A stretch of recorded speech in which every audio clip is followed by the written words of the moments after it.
Assalamualaikum anak-anak, selamat datang di video pembelajaran kelas 2 bersama Bapak Ibu Guru kelas 2 SD Takmirul Islam Surakarta. Di video kali ini, kita akan belajar tema 4, subtema 3, pembelajaran ketiga dengan materi ruas garis yang membatasi model bangun ruang, lingkungan tidak sehat di tempat bermain. Baik anak-anak, siapkan buku tema 4 kalian. Kita mulai pembelajaran hari ini. Dayu dan teman-teman membuat kerajinan. Mereka membuat karya dari tanah liat. Banyak benda yang dapat dibuat dari tanah liat. Mari kita lihat hasil kerajinan tanah liat dari Dayu.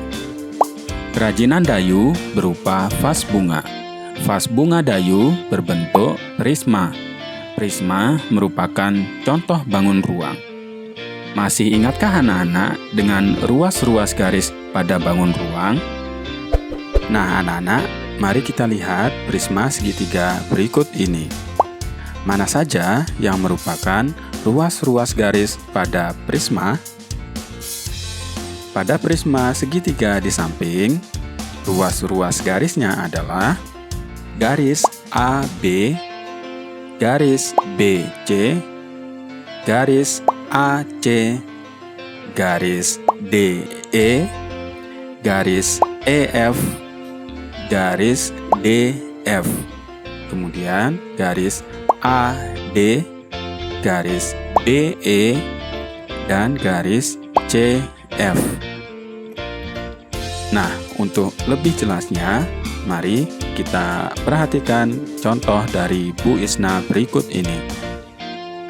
Di sini, Bu Isna mempunyai bangun ruang prisma. Mari kita hitung jumlah ruas garis pada bangun ruang prisma. Kita mulai dari bagian bawah atau alasnya, kemudian yang bagian atasnya, kemudian baru yang berdiri. Kita mulai. 1, 2, 3, 4, 5, 6, 7, 8, 9. Jadi, jumlah ruas garis pada bangun ruang prisma ini ada 9. Selanjutnya, anak-anak dapat berlatih menunjukkan ruas-ruas garis pada bangun-bangun ruang berikut. Anak-anak dapat menggunakan pensil warna atau krayon untuk menunjukkan ruas-ruas garis pada bangun-bangun ruang ini. Membuat kerajinan dari tanah liat dapat membuat lingkungan menjadi kotor. Setelah membuat kerajinan, lingkungan harus segera dibersihkan. Mari anak-anak, kita dengarkan percakapan berikut. Teman-teman, tempat kita menjadi becek, kumuh, dan banyak bercak-bercak tanah. Tempat ini harus kita bersihkan kembali. Betul kata Dayu, tempat ini juga berantakan. Kita juga harus merapikannya kembali. Mari anak-anak kita bahas isi percakapan tersebut dengan menjawab pertanyaan di bawah ini. Nomor 1, apa isi pembicaraan Dayu dan teman-teman? Isi pembicaraan Dayu dan teman-teman yaitu tempat membuat kerajinan tanah liat yang kumuh dan kotor yang harus kita bersihkan. Nomor 2, tempat Dayu dan teman-teman membuat kerajinan menjadi kotor. Apa yang akan mereka lakukan? Mereka akan merapikan kembali tempat tersebut. Nomor 3, apa yang akan kamu lakukan jika kamu menjadi salah satu teman Dayu di tempat membuat kerajinan itu? Saya akan ikut membantu Dayu membersihkannya.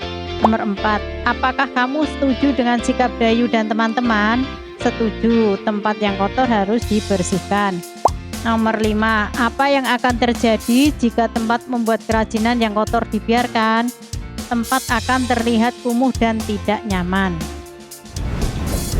Anak-anak, selanjutnya, mari kita isi teka-teki silang berikut dengan benar. Kita mulai dari nomor 1 mendatar. Di situ ada 5 kotak. Pertanyaannya adalah tempat yang berair. Tempat yang berair berarti adalah tempat yang becek. B-E-C-E-K. Selanjutnya kita lihat nomor 2 menurun. Ada 6 kotak. Huruf keduanya adalah huruf E. Kita lihat pertanyaannya adalah noda atau kotoran berupa bintik-bintik kecil. Nah, noda atau kotoran itu adalah bercak. B-E-R-C-A-K. Kemudian yang terakhir, nomor 3 menurun, ada 5 kotak. Huruf pertama huruf K. Kotor dan tercemar. Kotor dan tercemar sama juga dengan kumuh. K-U-M-U-H. Anak-anak, selanjutnya mari kita baca teks berikut dengan nyaring. Tempat yang kumuh dan becek harus dibersihkan. Tempat yang kumuh dan becek harus dibersihkan. Tempat kumuh membuat lingkungan bau. Bau tidak enak akan membuat tempat tidak nyaman. Udara di sekitar menjadi tercemar. Pencemaran lingkungan bisa menimbulkan penyakit. Tempat yang becek juga dapat membahayakan diri. Tempat yang becek mengandung air. Jika tidak berhati-hati, saat berjalan dapat terpeleset dan jatuh. Kepala bisa terbentur ke lantai. Oleh sebab itu, kita harus menjaga keselamatan diri. Caranya dengan menjaga kebersihan lingkungan agar tidak kumuh dan becek. Anak-anak, informasi apa yang kamu peroleh dari isi teks di atas?